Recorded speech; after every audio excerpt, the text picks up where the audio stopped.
வணக்கம். நான் ஒரு முக்கியமான பதிவு சொல்ல போகிறேன். 26 திங்கட்கிழமை கிருஷ்ண ஜெயந்தி. இது என்னென்னா, மகாவிஷ்ணுவின் தசாவதாரத்தில் 9வது அவதாரம் தான் கிருஷ்ணருடைய அவதாரம். இது கிருஷ்ணர் நமக்கு அவதாரம் எடுத்த அந்த நாள் தான் கிருஷ்ண ஜெயந்தியாக நம்ம கொண்டாடுறோம். சரிங்களா? அது மறுநாள் நம்ம அந்த கோகுலத்தில் போய் அவர் சேர்ந்ததுனால அவர் அங்கே இருக்கிறவங்க எல்லாரும் கோகுல அஷ்டமியாக அவரை கொண்டாடுறாங்க. சரிங்களா? ரோகிணி நட்சத்திரம் அன்று அங்கே போய் மறுநாள் அங்கே போய் சேர்றது, அதனால் கோகுல அஷ்டமியாக அவங்க கொண்டாடுறாங்க. சரி, 6/8/24 கிருஷ்ண ஜெயந்தி பிறக்குது.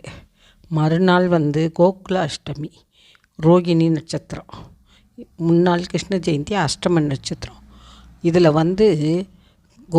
கிருஷ்ண ஜெயந்தியும் நீங்கள் கொண்டாடணும், கோகுல அஷ்டமியும் கொண்டாடணும்னா நீங்கள் மறுநாள் காலையில் 6 to 7 ரெண்டும் இருக்குமா. அப்போல்லாம் 7 மணிக்கு மேலே கோகுல அஷ்டமி மட்டும்தான் இருக்குது.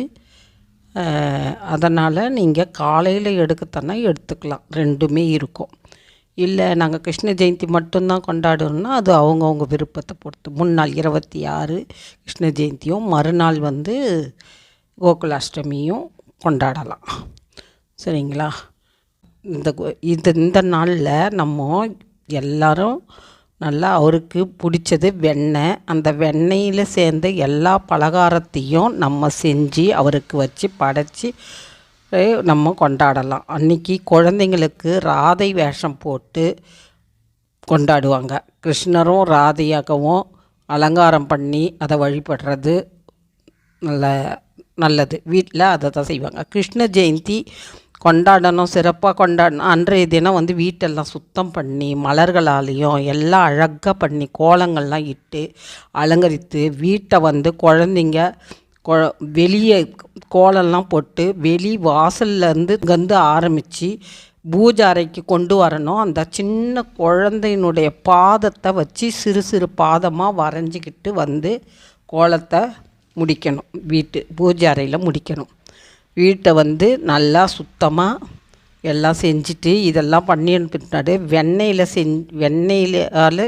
செய்யப்படும் பலகாரம் அனைத்தும் அவருக்கு பிடிக்கும். அதில் எல்லாத்தையும் அவர் வைக்கலாம். அதில் வேறு அவங்க அந்த வெண்ணெயை திருடுற அவசரத்தில் திருடி அது நிறைய செதறி இருக்கும் பார்த்திங்களா. அந்த மாதிரி வெண்ணெயில்